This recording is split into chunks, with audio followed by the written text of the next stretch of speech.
This chimpanzee stumbles across a windfall of overripe plums. Many of them have split open, drawing him to their intoxicating fruity odor. He gorges himself and begins to experience some strange effects. This unwitting ape has stumbled on a process that humans will eventually harness to create beer, wine, and other alcoholic drinks. The sugars in overripe fruit attract microscopic organisms known as yeasts.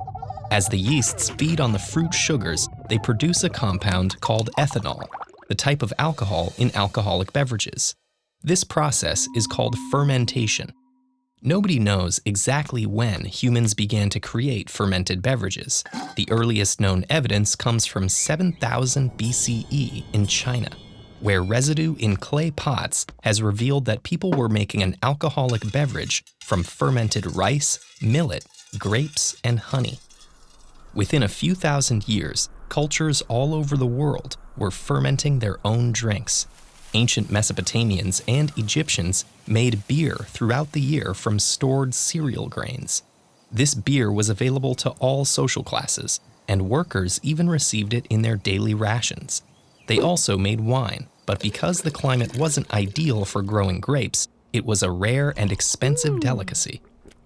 By contrast, in Greece and Rome, where grapes grew more easily, wine was as readily available as beer was in Egypt and Mesopotamia.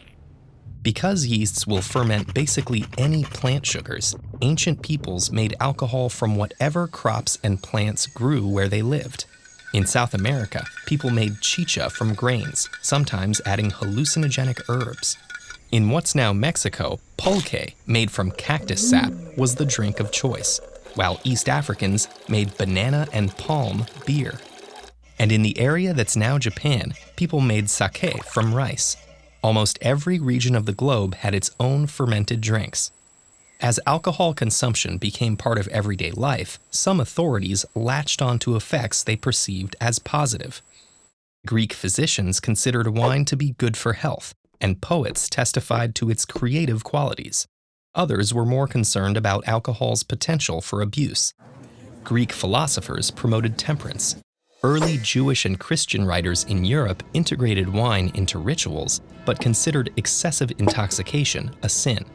And in the Middle East, Africa, and Spain, an Islamic rule against praying while drunk gradually solidified into a general ban on alcohol. Ancient fermented beverages had relatively low alcohol content, at about 13% alcohol. The byproducts wild yeasts generate during fermentation become toxic and kill them. When the yeasts die, fermentation stops and the alcohol content levels off.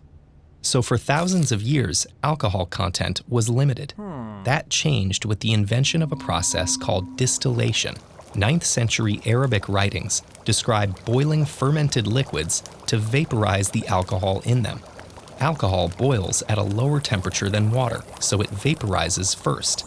Capture this vapor, cool it down, and what's left is liquid alcohol much more concentrated than any fermented beverage. At first, these stronger spirits were used for medicinal purposes.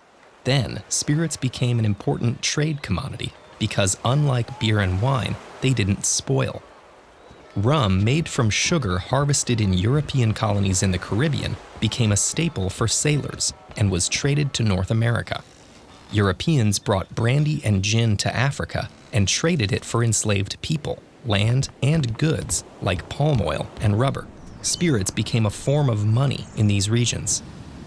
During the Age of Exploration, spirits played a crucial role in long-distance sea voyages. Sailing from Europe to East Asia and the Americas could take months, and keeping water fresh for the crews was a challenge. Adding a bucket of brandy to a water barrel kept water fresh longer because alcohol is a preservative that kills harmful microbes. So by the 1600s, alcohol had gone from simply giving animals a buzz to fueling global trade and exploration, along with all their consequences. As time went on, its role in human society would only get more complicated. Tracing the history of our industry and agriculture gives us a fascinating look at what we value as a species and how we've ended up where we are today.